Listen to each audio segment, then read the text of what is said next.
हिजाब पर supreme court का फैसला आ गया है, लेकिन समस्या ये है कि फैसला तो आया पर निष्कर्ष कुछ निकला नहीं, क्योंकि दो जजों की बेंच थी और दोनों जजों की राय इस मसले पर अलग अलग सामने आई है। ऐसे में मामला अब भेजा जाएगा बड़ी बेंच को। मामला आखिर है क्या, इस पर दोनों जजों ने क्या अलग अलग राय दी और क्यों अलग अलग राय दी, और अब आगे होगा क्या, ये सब कुछ लीगल विद सहगल के इस वीडियो में।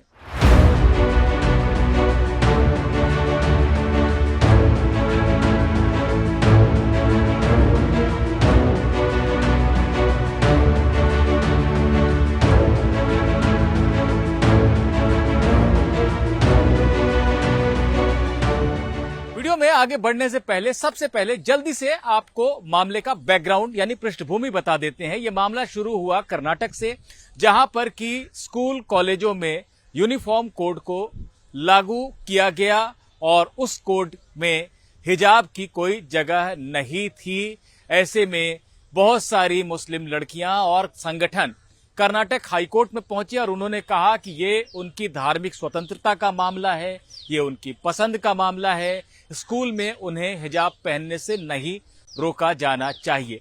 15 मार्च को हाईकोर्ट ने फैसला दिया और कहा कि अगर यूनिफॉर्म कोड है स्कूल और कॉलेज में और उसके पालन की बात कही जा रही है तो वो बिल्कुल सही है, उसका पालन होना चाहिए।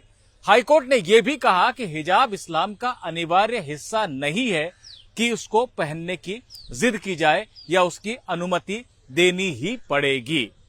इससे एग्रीव्ड होकर, इससे परेशान होकर याचिकाकर्ता पक्ष सुप्रीम कोर्ट पहुंचा और सितंबर के महीने में जस्टिस हेमंत गुप्ता और सुधांशु धूलिया की बेंच ने सुनवाई करनी शुरू की। बेंच ने कर्नाटक सरकार से भी कड़े सवाल पूछे और हिजाब समर्थक पक्ष से भी कड़े सवाल पूछे। मसलन हिजाब समर्थक पक्ष से कहा कि हर सार्वजनिक जगह का एक ड्रेस कोड होता है। आप गोल्फ खेलने जाते हैं तो वहां भी एक ड्रेस कोड होता है जिसका पालन करना होता है। कोर्ट में कोई ये नहीं कह सकता कि वो जींस और टी शर्ट पहनकर आएगा।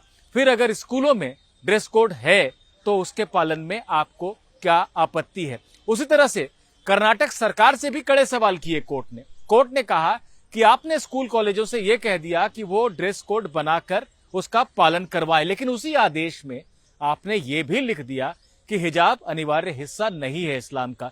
यानी एक तरह से आपने स्कूलों से कहा कि वो हिजाब को हटा दें, एक धर्म को आप निशाना बना रहे थे।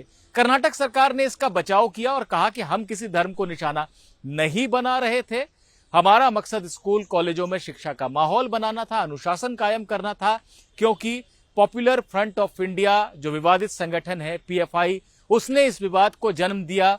उसने हिजाब पर जोर दिया, कैंपेन चलाया। कुछ मुस्लिम लड़कियां जब हिजाब पहनकर आने लगी, उससे पहले वो नहीं आती थी, लेकिन इस कैंपेन के बाद उन्होंने हिजाब पहनकर स्कूल कॉलेज में आना शुरू किया। जवाब में हिंदू छात्र कंधे पर भगवा गमछा रखकर आने लगे। ऐसे में क्या हम इसे चलने देते यूं ही?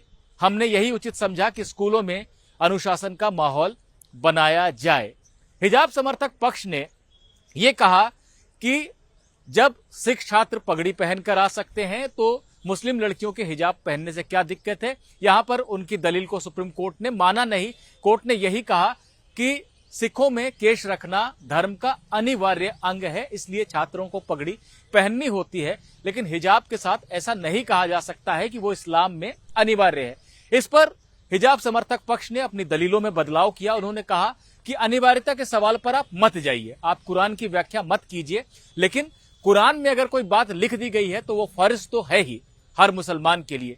तो अगर कुछ लड़कियां इसे फर्ज मानकर अपने सर पर यूनिफॉर्म के रंग का हिजाब पहन लेंगी तो इससे किसी को क्या दिक्कत है? किसी को कोई समस्या नहीं आ रही है, ना कोई लॉ एंड ऑर्डर की सिचुएशन खराब हो रही है, ना ही कोई नैतिकता के विरोधी ये आचरण हो रहा है। तो लड़कियों की व्यक्तिगत आस्था है, उसका सम्मान हो, उनकी चॉइस है, उनकी पसंद है, उसका सम्मान हो।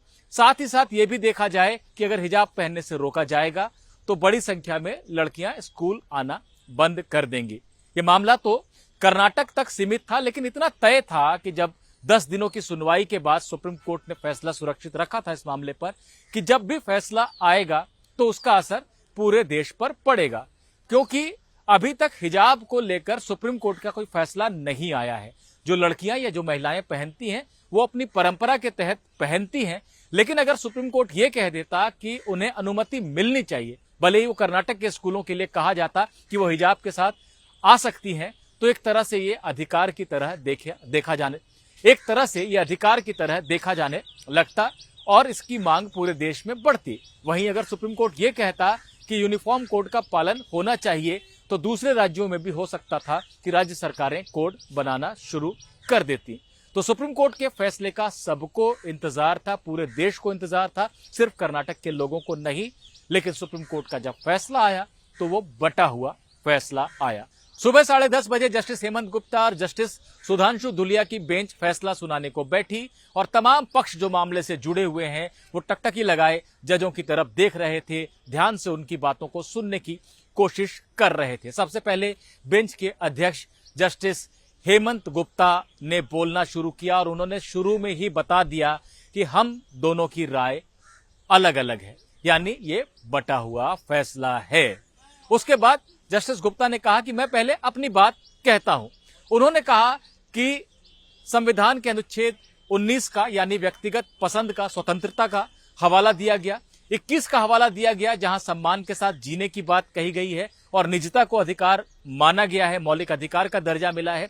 वहीं संविधान के अनुच्छेद 25 की भी बात की याचिकाकर्ताओं ने, यानी धार्मिक स्वतंत्रता के अधिकार की बात की। जस्टिस गुप्ता का कहना था कि मेरी नजर में ये तीनों ही कसौटियों पर याचिकाकर्ता पक्ष मजबूत नजर नहीं आ रहा है। मुझे लगता है कि हाईकोर्ट का फैसला सही था और स्कूल कॉलेजों के अंदर यूनिफॉर्म का पालन होना चाहिए, छात्रों में एक रूपता होनी चाहिए, तभी शिक्षा का सही माहौल बनेगा। यानी कर्नाटक हाईकोर्ट के फैसले को जस्टिस गुप्ता ने बरकरार रखा। जस्टिस धूलिया की जब बारी आई तो उन्होंने कहा कि मैं इनके मत से सहमत नहीं हूं, मैं कर्नाटक हाईकोर्ट के फैसले को रद्द कर रहा हूं, क्योंकि मेरा यह मानना है कि धर्म में हिजाब अनिवार्य है या नहीं, इस सवाल पर हाईकोर्ट को जाने की कोई जरूरत ही नहीं थी। अगर लड़कियों की व्यक्तिगत पसंद है तो उसका सम्मान होना चाहिए था। जस्टिस धूलिया ने कहा कि हमारे समाज में लड़कियां बहुत मुश्किल से अपनी पढ़ाई कर पाती हैं, आज भी ऐसी परिस्थितियां हैं, तो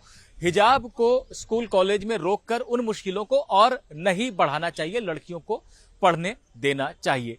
तो बिल्कुल ही अलग अलग फैसला दोनों जजों का आया। अंत में बेंच के अध्यक्ष जस्टिस गुप्ता ने फिर से अपनी बात कही और कहा कि चूंकि हमारा फैसला अलग अलग है, हमारी राय अलग अलग है, इसलिए अब हम ये मामला चीफ जस्टिस के पास भेज रहे हैं, वो उचित बेंच का गठन करें। यानी बड़ी बेंच बनेगी, जो संभावना यही है कि 3 जजों की बेंच का गठन होगा जो नए सिरे से पूरे मामले को सुनेगी जब चीफ जस्टिस उसका गठन कर देंगे तो, और वो बेंच जो फैसला देगी उसको ही सुप्रीम कोर्ट की राय या सुप्रीम कोर्ट का विचार माना जाएगा। अब देखिए स्थिति क्या बन रही है।